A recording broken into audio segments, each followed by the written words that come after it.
मैं आदित्य। साथियों, आपका मेरे इस चैनल की तीसरी और खास वीडियो में स्वागत है। आज हम बात करेंगे लद्दाख प्रोटेस्ट के बारे में।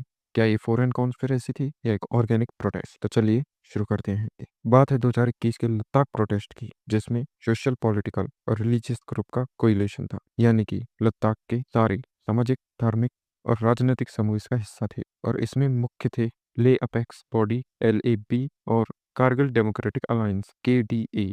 जो लद्दाख प्रोटेस्ट है वो संवैधानिक और राजनीतिक डिमांड का चरम बिंदु था, यानी कि लद्दाख प्रोटेस्ट में संवैधानिक और राजनीतिक जो डिमांड्स थी लद्दाख के लोकल्स की, उसका वो पीक पॉइंट था, जिसको LAB लद्दाख अपेक्स बॉडी और KDA कारगिल डेमोक्रेटिक अलायंस ने आगे बढ़ाया, जिसमें सेंट्रल फिगर के रूप में पर्यावरणविद सोनम वांगचुक का नाम सामने आया। अब आगे आते हैं LAB और KDA, जिनकी इन प्रोटेस्ट में चार मेन डिमांड है। पहली, आपको पता होगा कि 2019 में लद्दाख को एक यूनियन टेरिटरी का दर्जा दिया। साथ ही सारी एग्जीक्यूटिव पावर सेंट्रल गवर्नमेंट को शिफ्ट हो गई। इसलिए प्रोटेस्टर्स चाहते हैं कि लद्दाख में पॉलिटिकल रिप्रेजेंटेशन रिस्टोर हो, यानी कि लद्दाख में राजनीतिक प्रतिनिधिकरण बढ़े। का सोर्स है statement given by Kargil apex body and Ladakh democratic alliance to Indian express.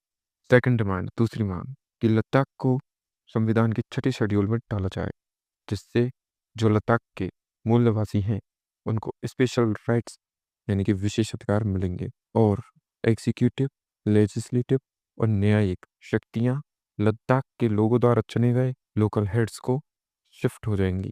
तीसरी मांग है लेह और कारगिल दोनों के लिए अलग अलग सीटों की मांग, जिससे कि दोनों ही रीजन्स का पॉलिटिकल रिप्रेजेंटेशन इंक्रीज हो सके।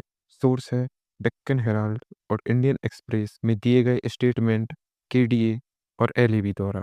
चौथी मांग, लद्दाख पब्लिक सर्विस कमीशन का फॉर्मेशन करना, जिससे गवर्नमेंट जॉब्स लोकल्स को मिले। इसका भी सोर्स है इंडियन एक्सप्रेस को दिया गया एक स्टेटमेंट।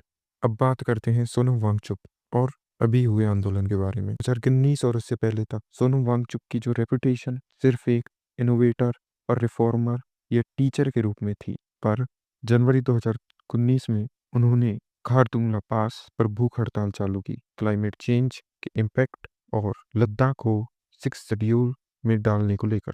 साथ ही साथ लद्दाख के लोकल्स जो चरवाहे हैं उनके लाइवलीहुड के ऊपर खतरे को बताते हुए एक मार्च भी निकाला पश्मीना नाम का। अभी की बात करें तो उन्होंने भूख हड़ताल की शुरुआत 10 सितंबर 2025 को की, वो भी 35 दिन के लिए, जिससे सरकार पर प्रेशर बन सके, जो मैंने आपको बताई थी उन चारों डिमांड्स को लेकर। और 24 सितंबर की हिंसा के बाद उन्होंने इसे बंद करने का डिसीजन लिया। 24 सितंबर की हिंसा में सिक्योरिटी फोर्सेस प्रोटेस्टर्स के बीच झड़प हुई, जिसमें 4 लोगों की मौत और कुछ गंभीर रूप से घायल हुए। गवर्नमेंट के आरोप और एक्शन सोनम वांगचुक के खिलाफ। यदि हम बात करें गवर्नमेंट के एलिगेशंस और एक्शंस की अगेंस्ट सोनम वांगचुक, तो सोनम वांगचुक को 26 सितंबर के दिन नेशनल सिक्योरिटी एक्ट के तहत डिटेन किया गया, यानी कि गिरफ्तार किया गया। तो दोस्तों, इस एक्ट में होता यह है कि बिना ट्रायल के अरेस्ट किया जा सकता है, और वांगचुक को जोधपुर सेंट्रल जेल, जो कि राजस्थान में है, शिफ्ट किया गया। प्रशासन का आरोप था कि प्रदर्शन के दौरान हिंसा को भड़काने में और भड़काऊ बयानबाजी यानी कि प्रोवोकेटिव स्टेटमेंट देने में इनका हाथ था। वहीं दूसरी ओर प्रोटेस्टर्स का कहना है कि इस हिंसा की वजह प्रशासनात्मक कार्रवाई और लद्दाख के यूथ का गुस्सा है। प्रोटेस्टर्स का मानना है कि प्रशासन ने जो जबरदस्ती उनके ऊपर की है और लद्दाख के यूथ से